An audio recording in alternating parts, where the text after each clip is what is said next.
You're watching Ahmednagar City Channel.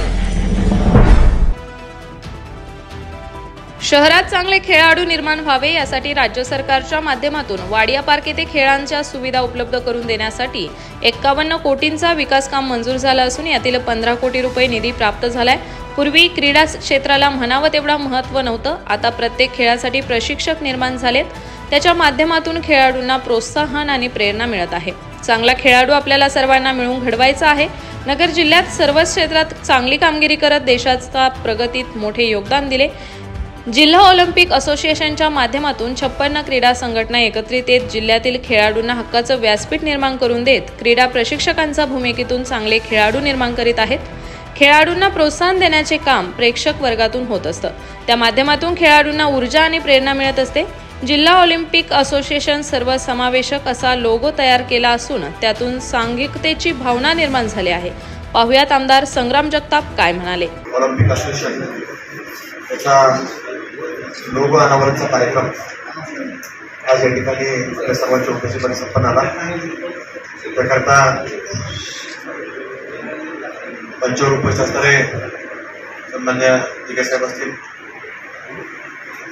Thorat साहेब असतील, वंगीजी असतील, शिंदे साहेब असतील, गद्दे सर असतील, त्याच प्रकारे डोंगरे साहेब असतील, सर्वच मान्यवर मंडळी उपस्थित, सर्व आमच्या क्रीडा संघटनेचे सर्व पदाधिकारी, सर्वांचं मान उल्लेख करतात, पण माझा वेळ घेणार नाही। सर्व पत्रकार बांधव, सर्व क्रीडाप्रेमी, तर आताच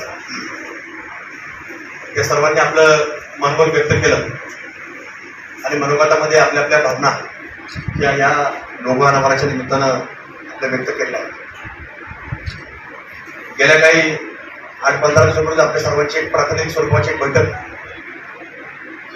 अनौपचारिक बैठक ही आपली संपन्न झाली आणि त्याच्यामध्ये देखील आपला एक आराखडा तयार झालेला आहे। कशा प्रकारे या क्रीडा संघटनांची ध्येय धोरणे असली पाहिजे, कशा प्रकारे आपण नियोजन केलं पाहिजे आणि त्याच्यात एकत्रित येऊन तुम्ही सगळ्यांनी मिळून आता ही नवीन संघटना आता निर्माण केली आहे।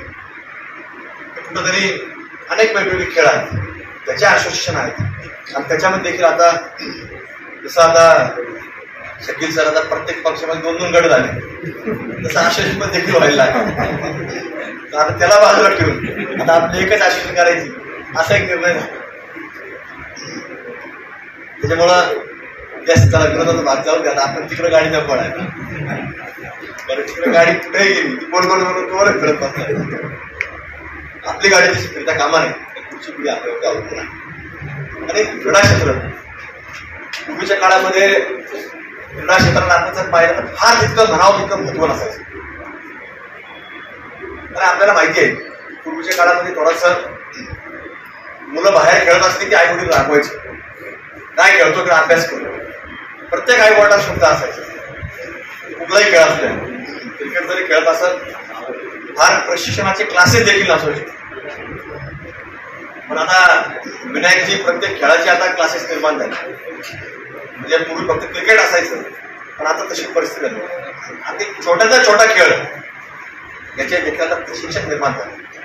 आणि चित्रपट आपल्याला पूर्वी चित्रपटाची संकल्पना काय असायची तर चित्रपट फक्त मनोरंजन म्हणून पाहिला जायचं, पण आता अलीकडच्या काळामध्ये विशेषतः खेळावरती जे चित्रपट निर्माण झाले तर त्याच्यातनं बरंच आता खेळाडू घ्यायला लागलेला आहे की आपल्याला देखील हा खेळाडू जसा याच्यावर चित्रपट बनला तर याच्यातनं आपल्याला प्रेरणा मिळाली पाहिजे। आणि म्हणून चित्रपट मनोरंजनाकरता नाही तर खेळावरचे चित्रपट हे प्रेरणा देणारे चित्रपट म्हणून निर्माण होऊ लागले आणि म्हणून या चित्रपटाच्या माध्यमातून अनेक जणांना प्रेरणा मिळू लागली आणि मग त्याच्यावरती देखील चांगल्या प्रकारे सर्व खेळाडू निर्माण होतात आपल्याला पाहायला मिळाले। म्हणून आपण देखील सर्वांनी याची प्रेरणा घेतली की अहमदनगर डिस्ट्रिक्ट ऑलिम्पिक असोसिएशन निर्माण केली। याच्यातनं आताच दिग्गज साहेब आणि मोरंगे साहेबांनी सांगितलं की वाड्या पार्क हे काय आजचं नाही, ज्यावेळेला शॉपिंग कॉम्प्लेक्स नव्हतं त्यावेळेसपासून वाड्या पार्क आहे आणि वाड्या पार्क असल्यापासून अनेक वेगवेगळ्या संघटना असतील, अनेक वेगवेगळे राजकीय मंडळी असतील, अनेक लोकांनी प्रयत्न केले की याचं मोठं क्रीडा संकुल वेगवेगळं क्रीडा संकुल झालं। पण त्यावेळेची काय परिस्थिती माहिती नाही, चांगली किंवा वाईट आपण म्हणता येणार नाही, पण त्यावेळेच्या काही लोकांनी ते जिल्हा क्रीडा संकुल समितीला ठराव करून दिलं ते ठराव झाला. ते क्रीडा संकुलच्या फक्त शॉपिंग कॉम्प्लेक्स निर्माण झालं, पण क्रीडा संकुल काय तयार झालं नाही. प्रत्येक असोसिएशनचं ऑफिस होतं, ते खाली गेले. एकाही असोसिएशनला परत ऑफिस दिलं नाही, कारण ते झालं सरकार मालकीचं. पूर्वी ते महानगरपालिकेच्या मालकीचं होतं, पण ते त्यावेळेस नगरपालिका महापालिका जे काय असेल त्यांनी ठराव केला आणि ते दिलं कोणला? जिल्हा क्रीडा संकुल समिती. जिल्हा क्रीडा संकुल समिती म्हणजे महाराष्ट्र सरकारने दिलं आणि त्याच्यावरचे सगळे अधिकार सर्वसामान्य लोकांचे, क्रीडा संघटनाचे सगळ्यांचे अधिकार निघून गेले. आणि म्हणून आम्हाला तुमच्यासारखे लोक आम्हाला काहीतरी म्हणायला लागले की आता काहीतरी करा, काहीतरी करा. त्याचा ठराव झाला का ते गेलं, परत काही काहीच करता येत नाही. म्हणजे आपल्याला सुद्धा काही करायचं म्हटलं तर क्रीडा संकुल समितीची, दिघे साहेबांची, कोराके साहेबांची, गंजे साहेबांची सगळ्यांच्या परवानगी घेऊनच पुढे जावं लागेल. आणि म्हणून तिथून खेळ हद्दपार झाले अशी देखील परिस्थिती मागच्या काही काळामध्ये निर्माण झाली. पण तुम्ही सगळे लोक असोसिएशन ऍक्टिव्ह असल्यामुळं, तुमच्या सगळ्या ऍक्टिव्हेशनमुळं हे काही ना काही प्रमाणात खेळ निर्माण झाले. हळूहळू अधिकारी वर्गाने देखील प्रयत्न केले.